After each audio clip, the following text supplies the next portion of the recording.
Aloha. Welcome, everybody.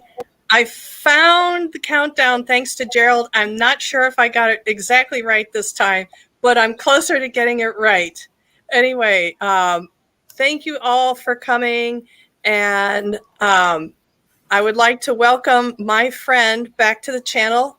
Please, everybody, welcome Elaine Lopez-Bogard, fertility shaman and shamanic practitioner. Aloha, and thank you for having me. I'm so excited to be here. Well, thanks for coming. And I have no chat. Let me see why I don't have chat. Let's see. I'm going to see if I go to YouTube. Nope, can't do that. I'm going to have to try and do the chat on my phone because I have no chat in here. Okay. So, wait, there we go. Now I found it. Cool. And Gerald's here. So let's welcome Gerald and not block him. Yeah. Hi, Gerald. Welcome. Thanks for coming. And anybody else, please pop into the chat. I'm going to still pull up my YouTube. And I hope you're ready for a wonderful chat with Elaine. She is one of my neighbors. She lives even closer to me than Jonathan does here on Maui. And now I can't even find my own video on YouTube. So I guess I'm just not going to worry about that. Anyway, I had Elaine on my channel about a year ago, and I wanted to invite her back so she could once again tell us her story about her journey as a spiritual practitioner, and also to catch up and see where you are now down the road. How are you today? Thank you. I'm doing well. I can't believe it's been a year already since we did that last show. How fun, and how time just goes by so fast. Indeed. And how has this year been for you?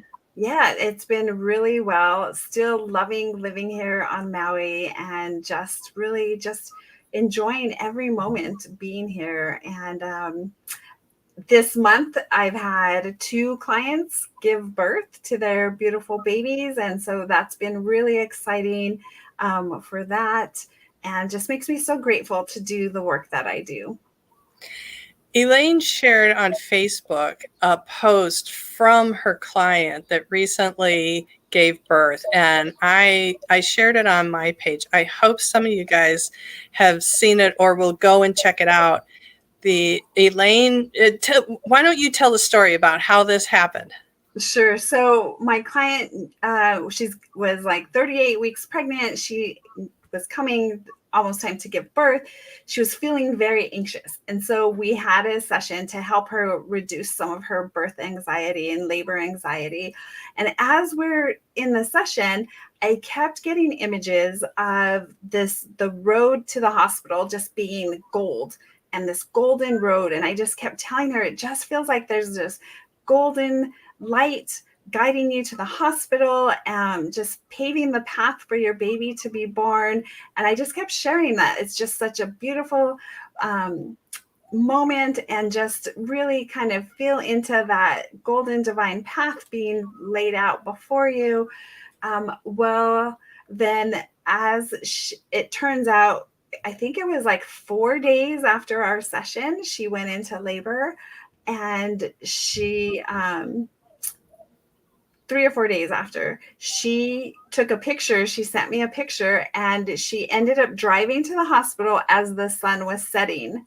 And yes, that is the picture of the golden road. So those were exactly the images. And so she sent that text to me saying, Elaine, it was like literally what you said, a golden road paving the path. And so that just, it was just so beautiful. And it just makes me so grateful again for the work that I do, because she had so much anxiety about giving birth, but knowing that she had this information and this insight to help her on her way just really helped make her feel so much safer and like ready to give birth to her baby. Sip to that. Exactly. This is something that a lot of the folks on TerraTube do at these really amazing moments. It's a sip sip to take a Oh, pause, take a breath, and let that come in. yeah. Ah, sip sip. Yeah, that is a truly gorgeous story, and thank you for sharing that with us. And I'm really grateful to have had an opportunity to see the photos of that, because we can't make this stuff up, people. We just can't make it up. Hands. Yeah. And so today, Elaine and I actually planned questions. I didn't pop them in. Yes, thank you, Gerald. Sip, sip. I didn't pop them in the description down below, but we have them so we can kind of stay on track and not digress, because we have a project that maybe we'll reveal some thoughts on it at the end. So we're a little distracted. But so let's start out at the beginning. Elaine, when did you realize you had intuitive gifts, or is this something that you grew up knowing about yourself? Well, I grew up knowing it about myself. I grew up just having a really strong sense of knowing, right? Uh, just my claircognizance, just always knowing when something was not right. I didn't ever really see things when I was young, but I always had that strong sense of knowing.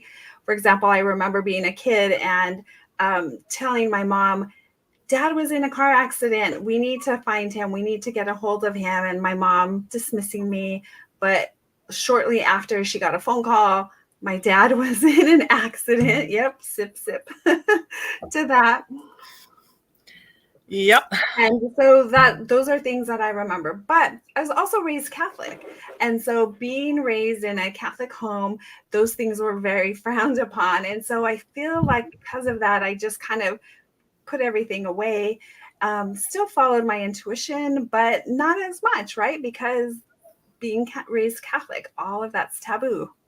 I think there's something that doesn't align with that story, because I've heard a lot of Catholics say that um, intuitive or psychic abilities were very frowned upon.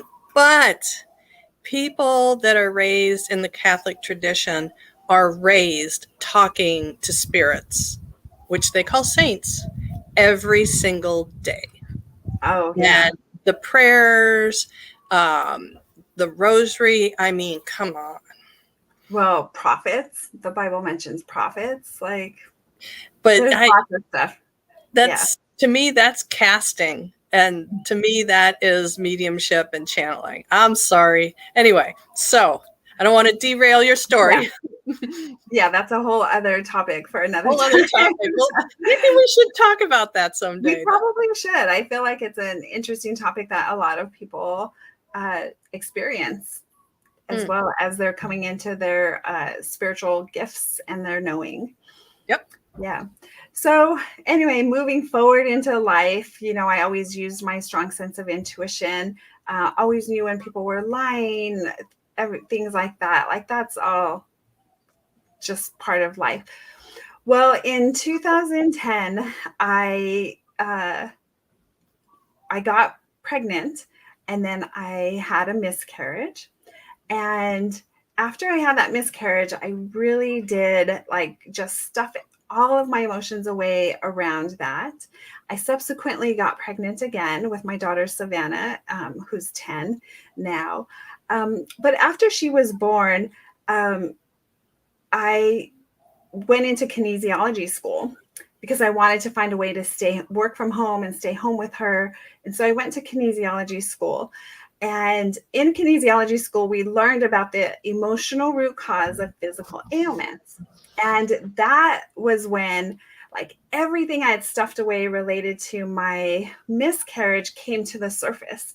And I released so much. I was like, oh my gosh, what else is in there? I didn't even realize I was carrying so much weight and heaviness from those emotions that I had stuffed away related to my loss, right? Because nobody talks about pregnancy loss. Nobody talks about miscarriage.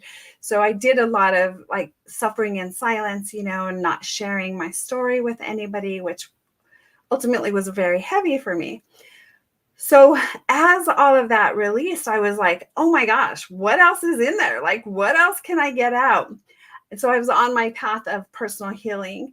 So I went to see a hypnotherapist um, to try a new modality. And so I didn't know at the time the hypnotherapist was a shamanic practitioner.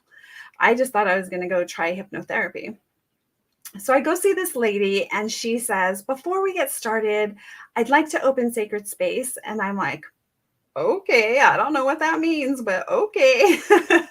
And she says, I'm going to use sage and I'm going to use a rattle. And she told me what she was going to do, opening up the 4 directions. And I was like, okay, yeah, I'll follow you. And so she has a rattle and she hands the rattle to me. And as she put the rattle in my hand, I kid you not, in that moment, the rattle hit my hand. It was like this instant remembering, this instant awakening of, I recognized having a rattle in my hand. I knew what that felt like. I remembered that that was part of who I was.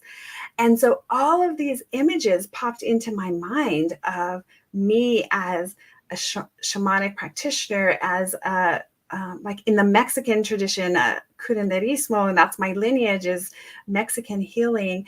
And then there's like, I saw myself as a priestess, and like just all these different times that in other lifetimes that I have done this work all came flooding back to me. So and tears are streaming down my face, right? And so I look at this lady and I'm like, this is me. And she said, yes. So she knew that, she recognized that. And so needless to say, when we were done with the hypnotherapy, she referred me to her shamanic mentor. So I studied the traditional Peruvian shamanism. Yes, that was an amazing recognition in that moment. So I began to study with her shamanic practitioner. And then there was another, once I felt like my time with her was complete, there was another shamanic practitioner in the town I lived in, and I studied with her. Also, I also studied Mexican curanderismo, which is again part of my lineage in this lifetime, and along with the kinesiology. So I put all of that together. That's how I created my practice. So what started happening, so kind of backing up to when I finished kinesiology school, I was using just kinesiology. And in my sessions, I started seeing things, right? And as I'm going through my shamanic practitioner training, you know, everything opened up and I started seeing images and silhouettes on the wall. And I was just like, what is happening? I don't know what's going on. But it went, and then I realized I started getting the impressions, and like information just kept kind of like, I feel like it was like that, like an impression kind of coming, information coming from a side and just being pushed into my field. And then I started to recognize that, and recognizing that it was a lot of spirit babies that were coming forward, sharing information with me. Because when I started my kinesiology practice, my focus was on pregnancy loss, helping women heal from, heal their womb from the trauma and the tragedy of pregnancy loss and how that affected their womb. And also all of those emotions that go along with that. So the spirit babies started coming in. So some of those babies, some of those spirits that would show themselves would on the wall, right? So I had an in-person practice. Someone would be lying on the massage table near the wall. And on the wall, it was like these little, like almost like popcorn bits. These silhouettes would pop up and pop in. And I still remember there used to be one that would pop in with glasses. And I felt like that one was just observing, just checking me out, making sure that I was doing things like the right way, you know? And so coming to realize that some of those were from the babies that were miscarried or were stillborn. And then some of those were from the souls that wanted to come forward. Because here's the thing, as I started that practice, the side effect of all of those clients was that they were getting pregnant. And I was like, wow, that's like an amazing side effect of my work. And then the connection, seeing those spirit babies come forward, beginning to understand what all of those impressions meant. Again, it's all kind of simultaneous with my shamanic training, and everything just really beginning to open up and expand, really helped create the path for me to do this work. And I'm not sure if you have questions yet, but I don't want to forget my spirit baby came to me.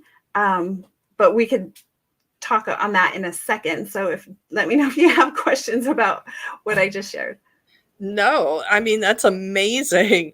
And of course, the landscaper has showed up out in front. So I've got myself muted. So you just feel free to carry on. I don't have a question yet. Gerald, if you have a question, pop it in and I will share it.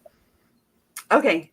So again, as I was in kinesiology school, I mentioned earlier that all of those emotions that I had stuffed away all came up to be released.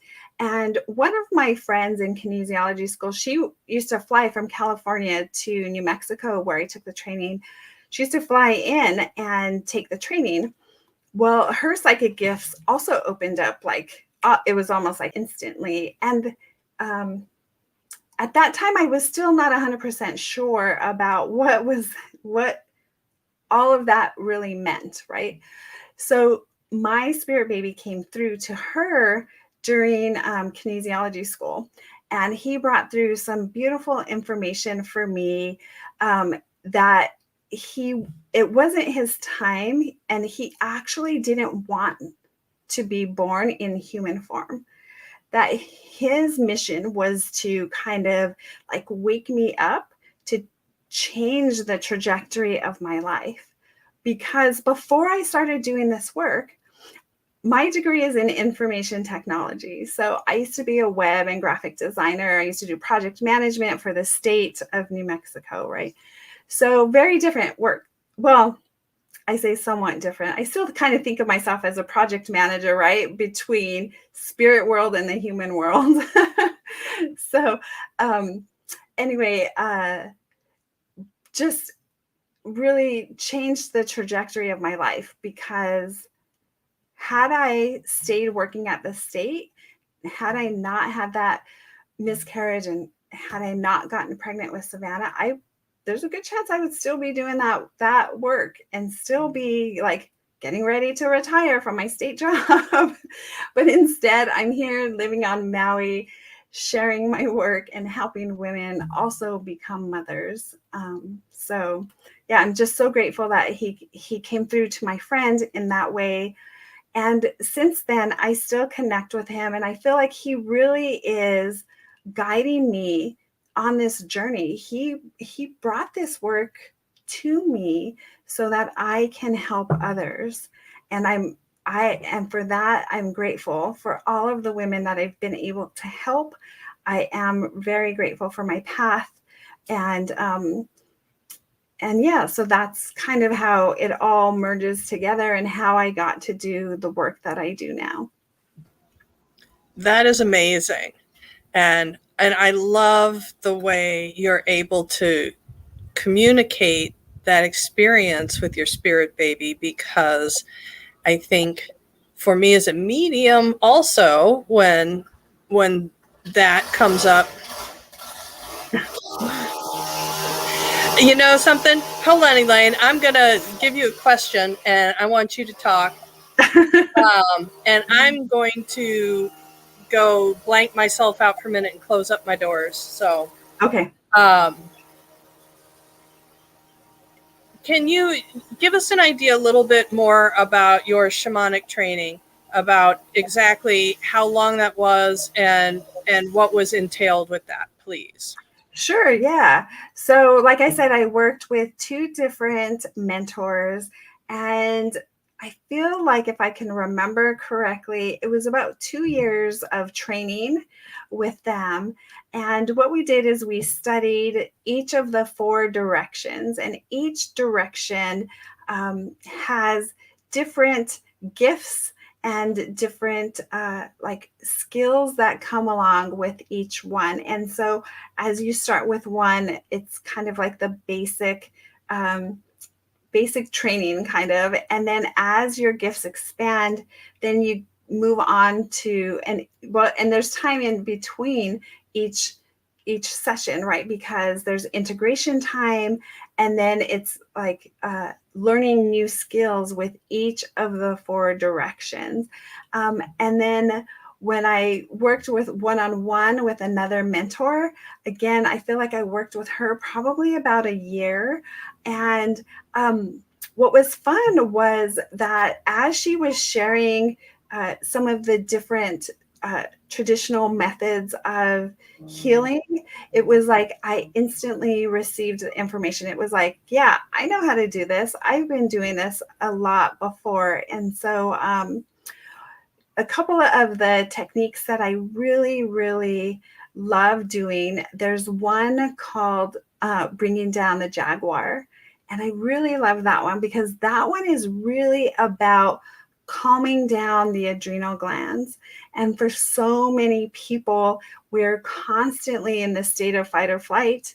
And as we can bring down the jaguar, we just create harmony between our body and the earth, and kind of syncing up our bodies back to the rhythm of the earth.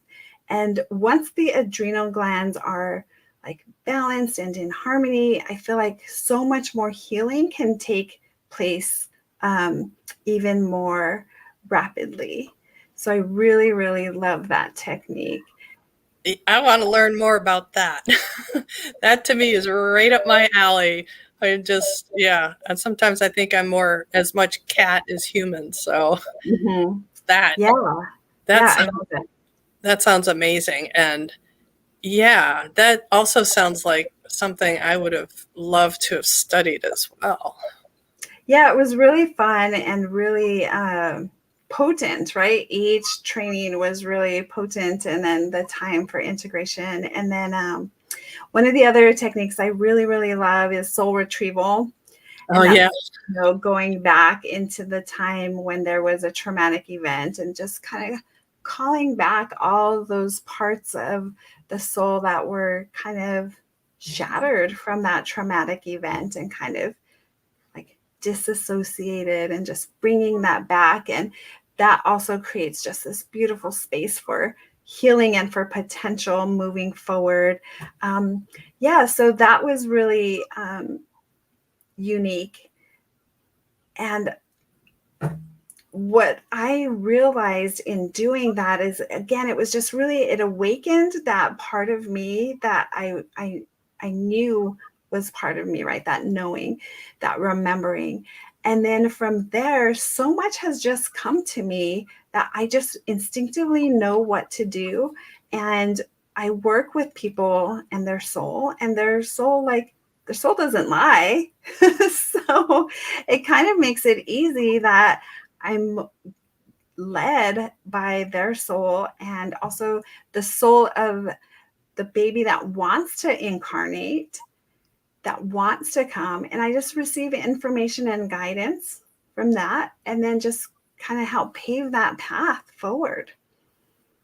And so I'm going to backtrack just a little bit to where we were before the landscaper. And I think it's an important thing to say is with spirit babies, as well as with people that seem to have gone too soon, crossed over too early. In my work, every soul that I have connected with on the subject has said the same thing. And I know with babies, I want to say it's a really delicate situation. But they've all said the same thing to me is, don't think this was an accident. Don't think that I left unfinished. Don't think that I was gone too soon and my journey wasn't complete, that I came here to do exactly this, whatever it may be, and they will tell me what it was, and they did it and they completed that. And that to think about it as a completed life, no matter where it seems to have ended to us. Right. And that is very difficult for a mom, a woman to experience Yeah. and to know. And I have had babies come forward and say, I just wanted to experience conception. I didn't want to stay. I just wanted to experience, XYZ. And really didn't choose to stay. But so thinking about that in the spiritual perspective and knowing that there is this kind of agreement at some soul level between the mom and the child for those experiences to happen, but still being open to share space and love for the grieving mom that doesn't understand why this tragedy happened to her. Because I've had clients that have gone through perfect pregnancy until it came time to deliver, and then the baby was stillborn. Like, that's really hard for a woman to understand and not blame themselves for something being wrong or for that experience happening. And so it can be difficult and challenging to express the spiritual side. And sometimes we don't know, right? Sometimes we don't know the reason why. Sometimes the spirit baby doesn't share information, and there's not a reason why. It just is. Yes, absolutely. There's not always a succinct answer to every situation. Right. Um, yeah. So I'm trying to stay on our list here. So you did cover how you launched your practice. So, but when the spirit baby started showing up on the wall, and I'm sorry, I know you can still hear the guy. When the spirit babies started showing up, were you specifically working intentionally with fertility at that time? I wasn't. So when I was in kinesiology school, and I told you I had that huge release that I didn't even realize I needed because of everything I'd stuffed away related to my loss, it was like in that moment, I knew I had to help women that experienced pregnancy loss as well. Because like I said, as a society, we don't talk about it. And I suffered in silence for a really long time. And so that was what I was passionate about. So when I started my practice, I started with just focused on helping women that had experienced pregnancy loss. And that was my focus. And then it gradually turned into fertility when more and more of the souls coming forward were the souls that wanted to be born. And I feel like they were just guiding me. And it was just kind of like this gradual transition into more of the fertility space. And what I found is that, do you have a question? Nope. Okay. So what I found is that working with women that have fertility issues, and I want to say particularly unexplained infertility, is that there's an explanation, and I can usually get to the root of it using the spiritual practices, the spiritual knowing, and also looking at the emotional root causes.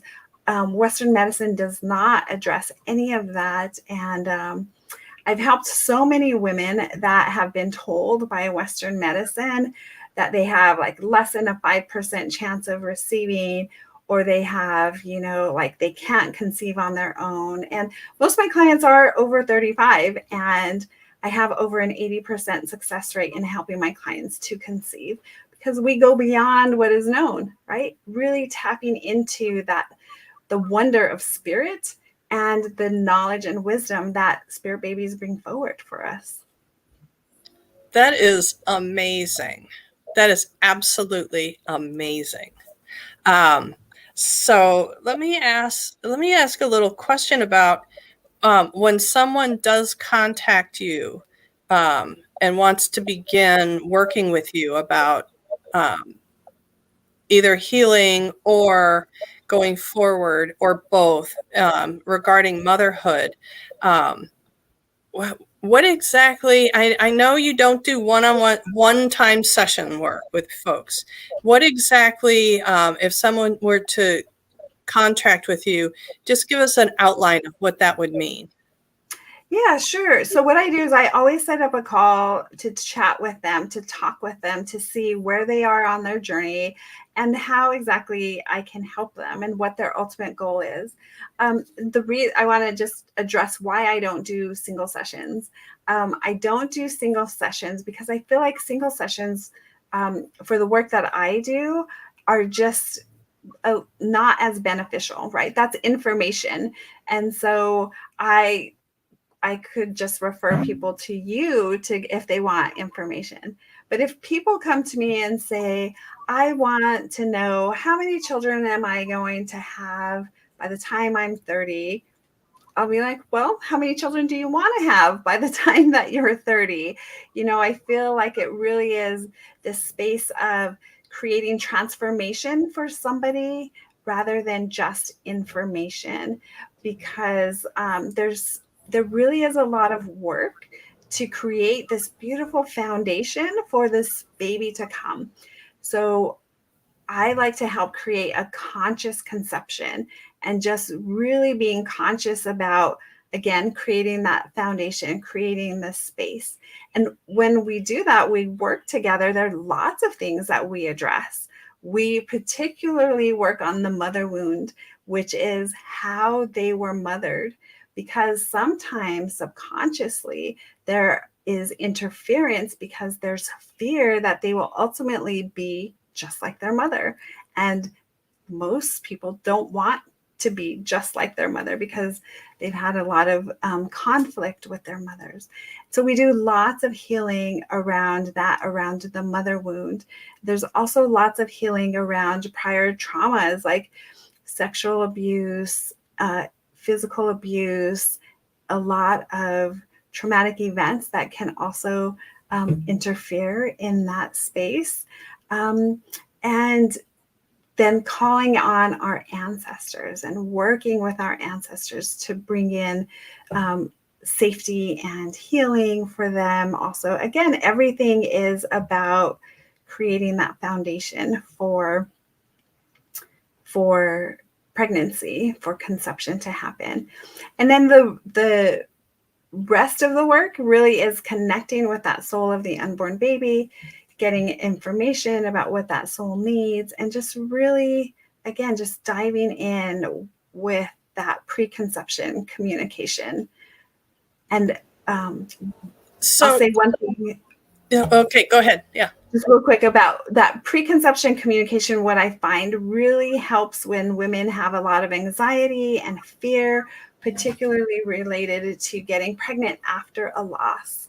And so being able to connect with that soul of their unborn baby before really helps to kind of dissolve some of that fear and anxiety as they're going forward in their pregnancy.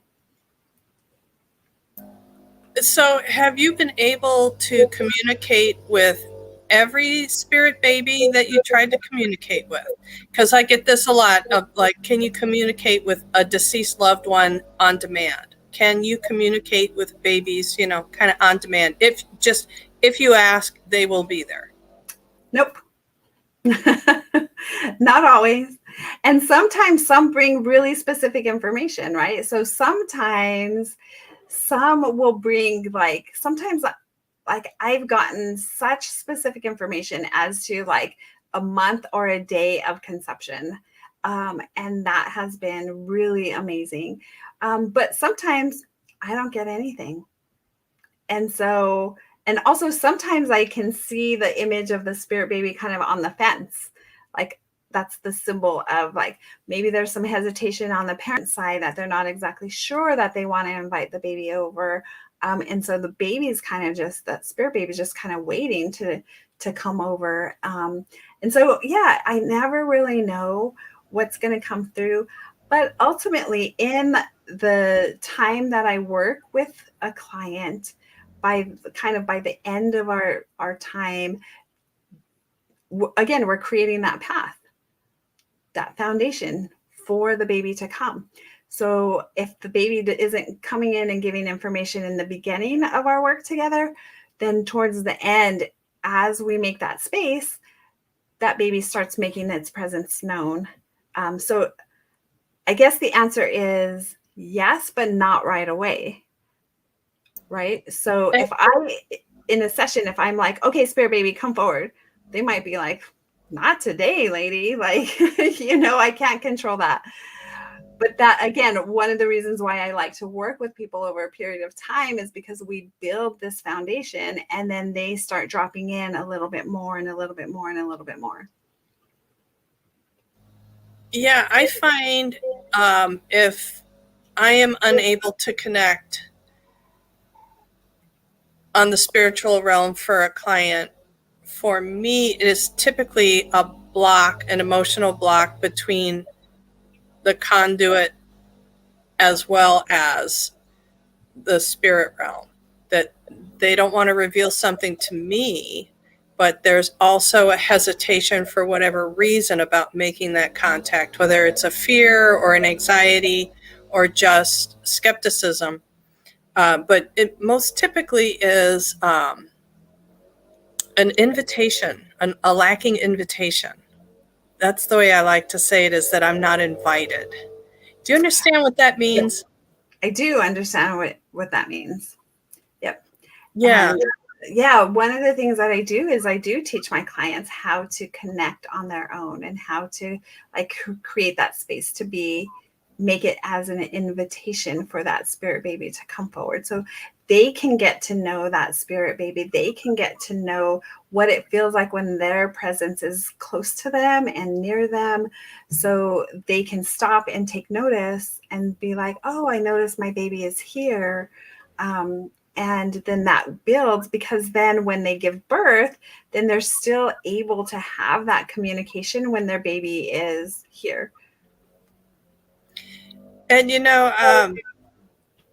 while we were all in lockdown, I actually had a series of communications from a friend here. Her baby, when she was pregnant, that the baby was giving me specific answers to questions, like the day before my friend would ask the question. It was really interesting. And then there were several times when I knew I was to wait until I was contacted, but I still knew what the answer was. And then it eventually changed into the baby was just calling me and saying, would you just tell her this now? So yeah, the communication is strong, right? Yeah, that's awesome. Babies are really good with that. And I guess we shouldn't be surprised, because there's just so many stories of very young children giving amazing spiritual reports to their parents. So it shouldn't be a surprise, should it? Right. It shouldn't. Not at all. Not at all. So I'm going to address our last question on here, and then we'll give a free flow. And Gerald and Selkie are here in the chat, and there's maybe another person.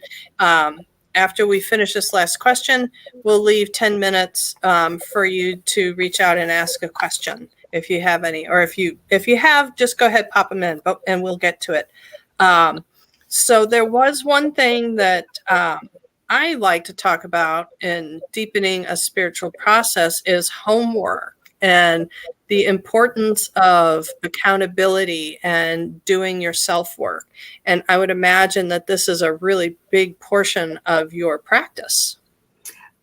It really is. And again, the reason why I work with women for a period of time and not just one session, because as we're working together, spirit brings in like homework that they need to do. And as they do the homework, it really does help them to expand their own intuition, right? Because having a strong mother's intuition is just so imperative to just being a mom. But when you can really tune into that, like, it makes parenting and mothering so much easier. It really, really does. And so all of my clients they evolve and they have really strong intuition as they're going through their process. And I never really know what homework spirit's going to bring. And so I have most of my clients do their homework. I've had a few that don't do their homework. And I'm like, I can't really help you if you're not taking these steps. Like, I feel like, again, the building blocks, right? Spirit is nudging, spirit is bringing this information forward to say, here's what you need to do to help you with your next step. But if you're choosing not to do it, then I'm not sure what to say. So it's always fun. I never know what's going to come through. It's a lot of times just so unique to the person, and just so much fun. Like I said, I never know what's going to come through, but it's always fun. Yeah. Yes. And I agree with you that I do meet a lot of people that are in an awakening process of sorts and are very curious about developing their own intuitive abilities. Mm-hmm. And it really does come down to doing the homework, doing the practice.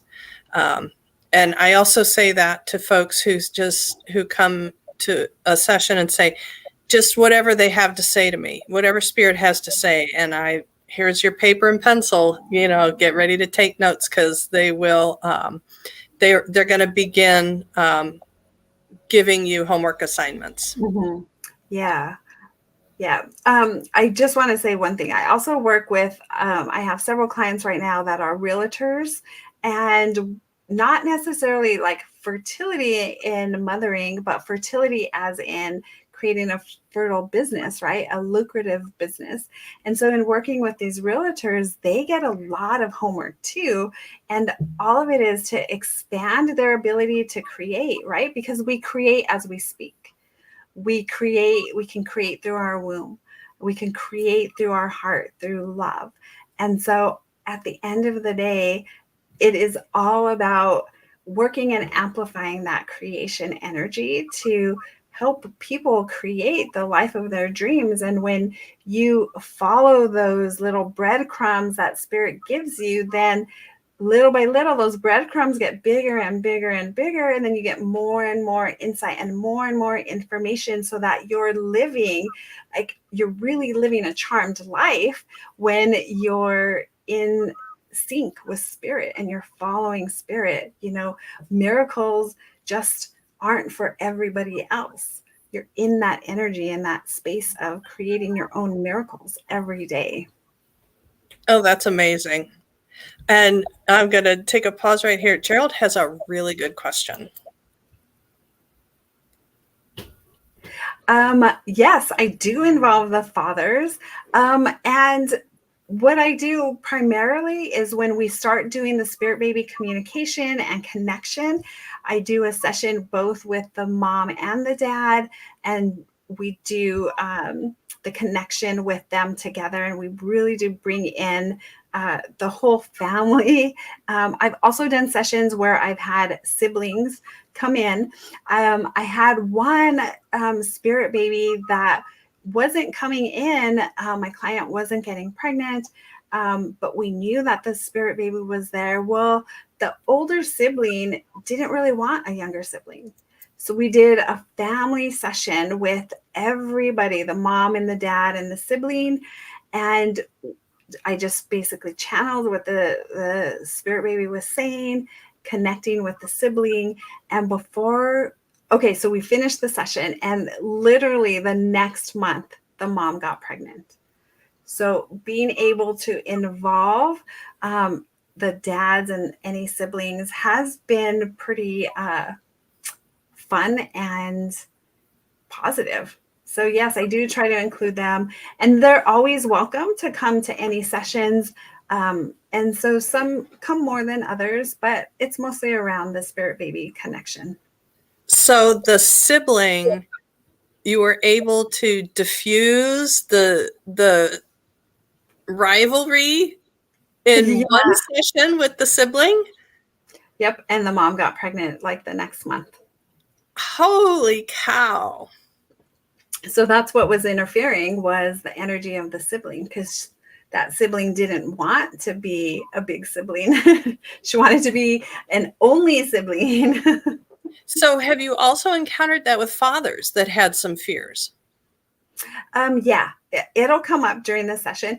And also, if I'm doing a session with just the mom, like the intention is always there. So if I get insights about, next session, we need to have the dad here, then I let them know. And then the dad will come in, and then I offer the same, whatever needs to come through for the dad will come through.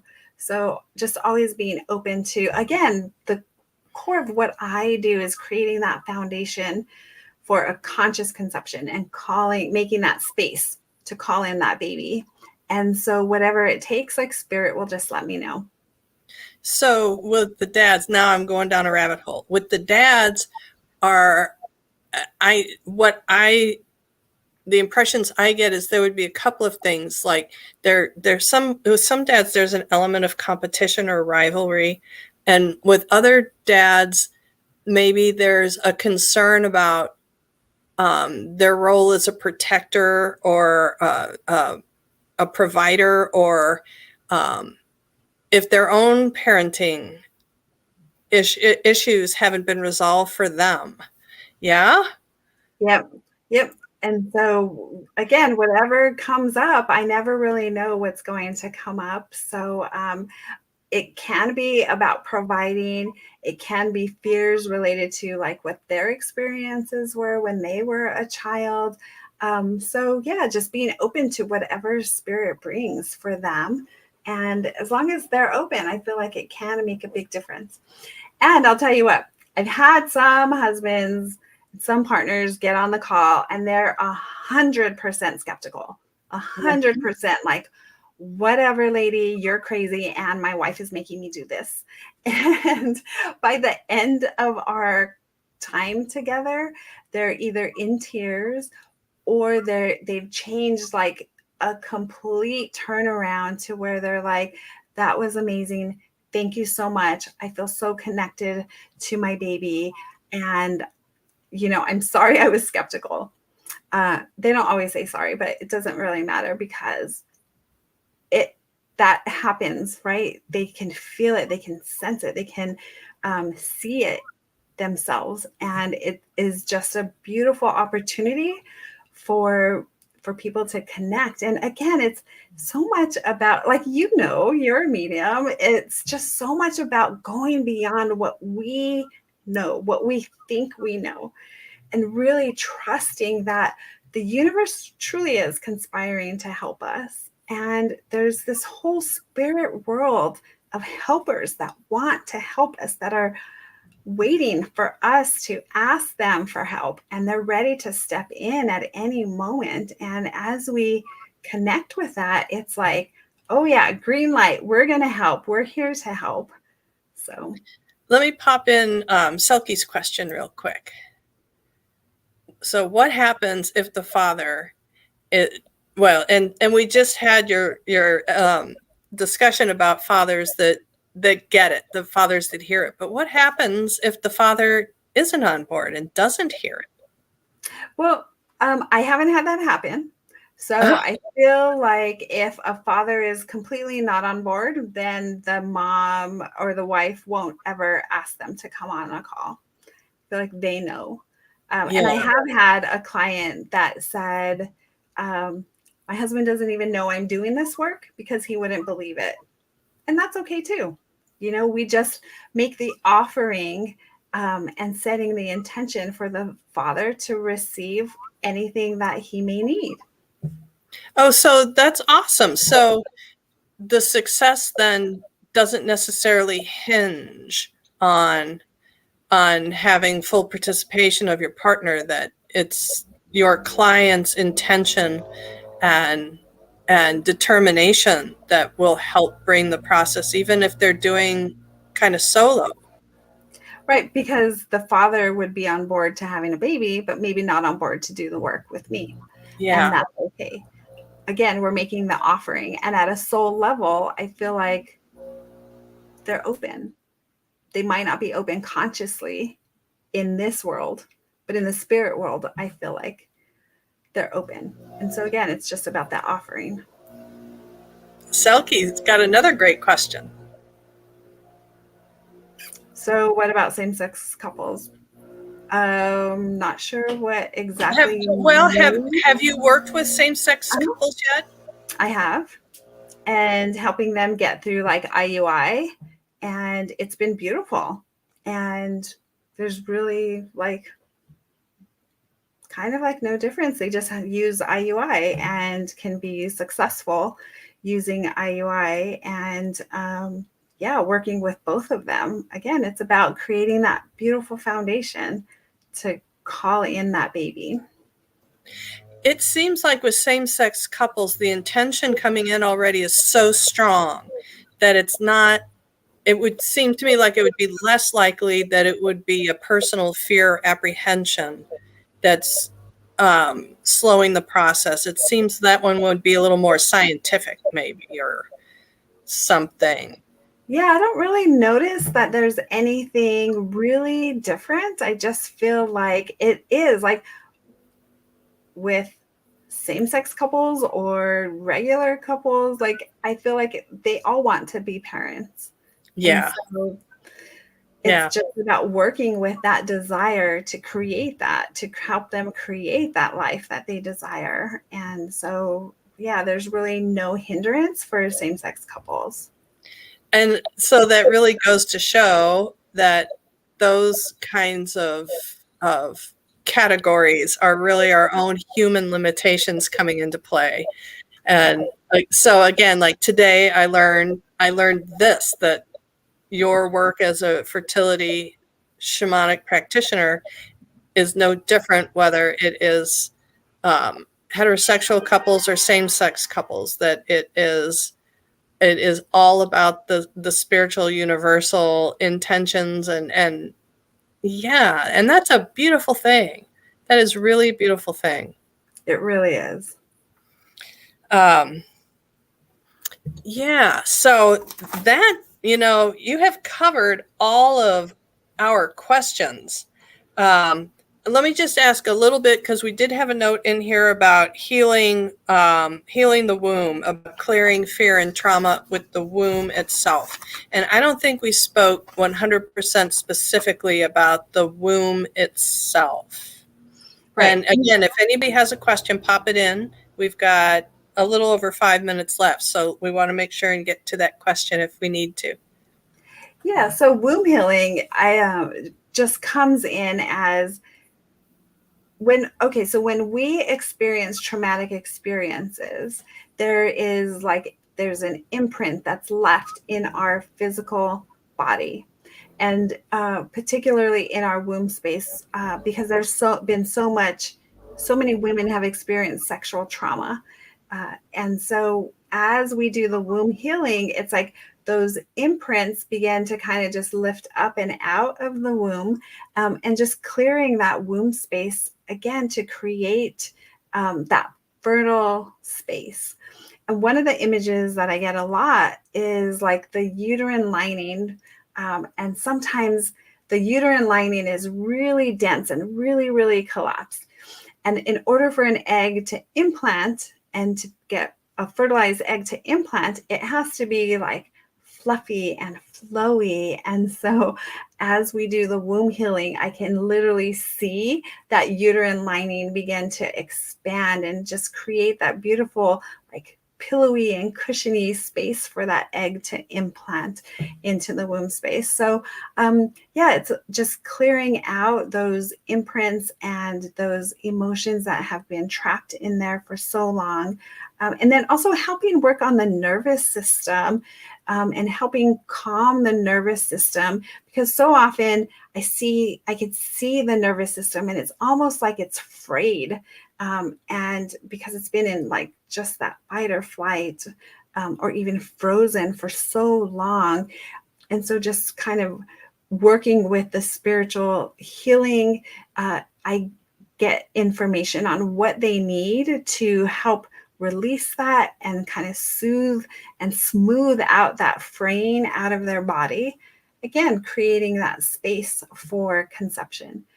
Because conception is not going to happen easily or at all if a person is in fight or flight. Right. It makes perfect sense to me. Absolutely. Yep. And Selkie's got another question. Have you ever had someone come to you when doctors have said they will never get pregnant and then a few sessions with you have become pregnant? Yes, absolutely. Absolutely. Especially for my clients over 35, when doctors start to say that they're at advanced maternal age. And I'm here to tell you, like, throw that crap out the window because I don't believe it. And I was 40 when I had my daughter, Savannah. I was 20 when I had my first child. And then I was 40 when I had Savannah. And so I am just living proof that age really, you can conceive, even if doctors tell you that you can't. And here's the thing about Western medicine is they know what they know, right? And I know what I know. But what makes it different is I know and really tune into that infinite potential working with spirits, because I know that there are so many babies, so many spirit babies that want to come to earth, and just trusting in that. And again, miracles, I see miracles happen all of the time. And it's just being open to receive that. And does it happen every time? No, it doesn't happen every time. But a lot of times it does.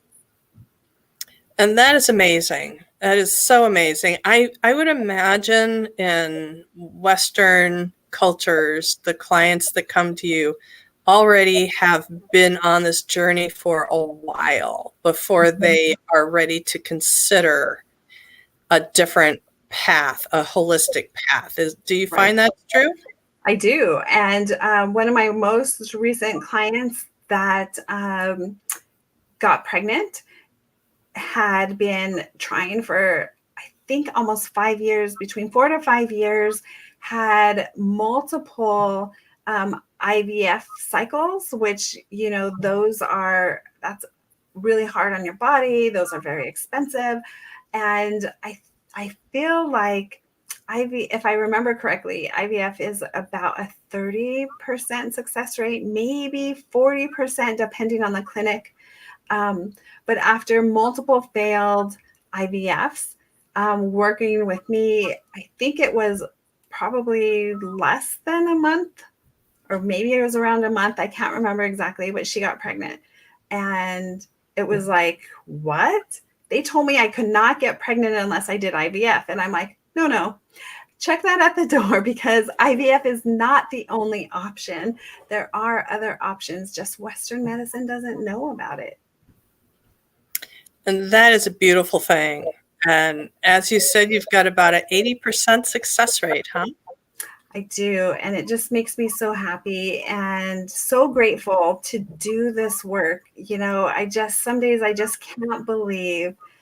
Oh, thank you, Silky. It is a wonderful job. And you know what? I'll be honest, it's not always easy, because sometimes it is hard when we deal with the death of a baby and women that have experienced pregnancy loss. That part is not always easy. But when they do get the outcome that they desire, and when they are pregnant, when they do have a full-term baby, it is amazing. And it makes me so grateful. And like, yeah, some days I tell my husband, I can't believe this is my life. It just fills me with joy to be able to share this work and my gifts in this way. Yeah, that's beautiful. And we're coming up on an hour, and we don't have another question. So I'm going to say that last statement is hard to beat. And so I think we will end our broadcast on that note. Thank you so much, Elaine, for being willing to come back on my channel. And we didn't have a lot of viewers, but I have a feeling the playback is going to be important for those that find it. And so there's a link for Elaine's website in the description on the YouTube link. And if anything has come up for anybody, any questions at all, feel free to reach out to either one of us. You guys know where to find me. My email and website is linked down there. And anybody in TarotTube, always be welcome to messenger me a question, and we'll take care of it. And thank you also, Gerald and Selkie, for coming in and watching us. And Elaine, again, thank you so much. Stay with me, Elaine. I'm going to end the broadcast now, but thank you guys. And coming up next for me on YouTube is the 4th Tuesday with Jonathan, and this month with Gerald. We're going to be doing live readings. Do you have anything else booked on YouTube, Elaine? I don't, not yet, but I just want to say thank you so much for having me again. I'm so grateful for this opportunity. So thank you. Thank you. All righty, everybody. A hui ho.